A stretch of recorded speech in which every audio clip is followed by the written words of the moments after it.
Killing people is satisfying. Well, it is in video games at least. Luckily, I've never had to kill anyone in real life, so I can't share that experience with you.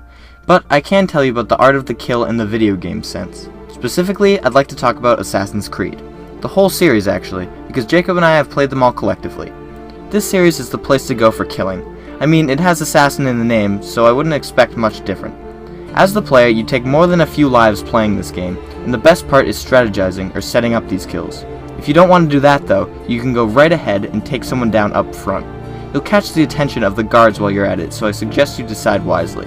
There's so much potential to have variety in kills because of the various weapons in the game. We think a few weapons in particular are pretty awesome, so we decided to create a top 5 countdown of our favorite throughout the time of the Crusades to Revolutionary America. Stay tuned to witness some brutal takedowns.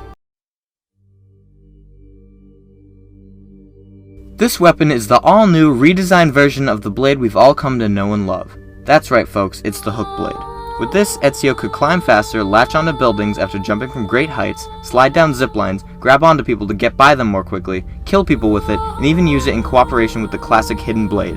You can also be cheap and swipe people's legs in battle, which is my personal favorite. I'd have to say this weapon has it all, and it makes Assassin's Creed Revelations much more fluid as a result.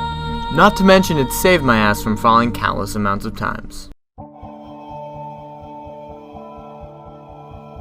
What's better than chucking a huge deadly weapon at bad guys? Almost nothing. That's why the bearded axe is next on the list. While working my way through Assassin's Creed Brotherhood, I found myself constantly changing weapons while on my way to missions. The bearded axe was one of my favorites, and for good reason. It is just insanely hard to resist throwing a massive axe into the skulls of the guards patrolling Italy. It is entertaining to say the least, but also gives you freedom in some of your kills since you don't have to be targeting someone to throw the axe. What this meant for me was a lot of civilians' lives being cut short by my axe accidentally hitting their bodies. It's all good though, because my deadly actions against civilians were quickly forgiven. That doesn't mean I stopped killing them.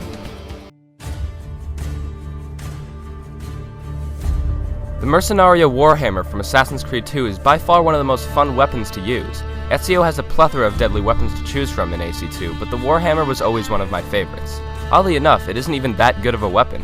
In fact, it is one of the first weapons you get, but its insane kills never get old. You can sprint at any group of guards and kill the first guy with a devastating combination of blows. Then, as you counterattack the others, they quickly meet their end as you smash their heads, bodies, and sometimes testicles. So for the extremely satisfying deaths the Warhammer deals out, it earned itself the number 3 spot. Using the crossbow is the best way to get in a quick kill from afar without being noticed. It can also be used to thin out a concentrated area of guards in order to make the actual fight a little bit easier. Shooting it draws minimal attention from enemies, which makes the crossbow one of the most stealthy items on the list. It's the Renaissance equivalent of the modern sniper rifle, and since sniping is my favorite form of combat, the crossbow holds a special place in my heart. It certainly suits my stealthy style of play. Unfortunately, that doesn't always work out the way I planned it to.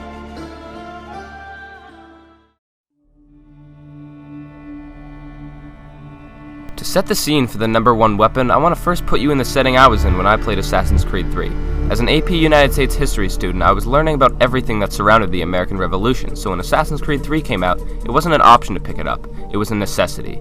The atmosphere of the game was enthralling as I relived in person everything I was learning. The best part about the Boston environment is the frontier with its densely wooded forests.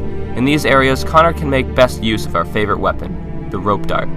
This weapon has to be the most inventive in the series, and not many others can combat the awesomeness that you feel when you pull off a kill with this weapon. It's basically a flying noose. Connor throws it at an enemy and jumps off a branch or other thin surface to literally hang him. Can't get much better than that.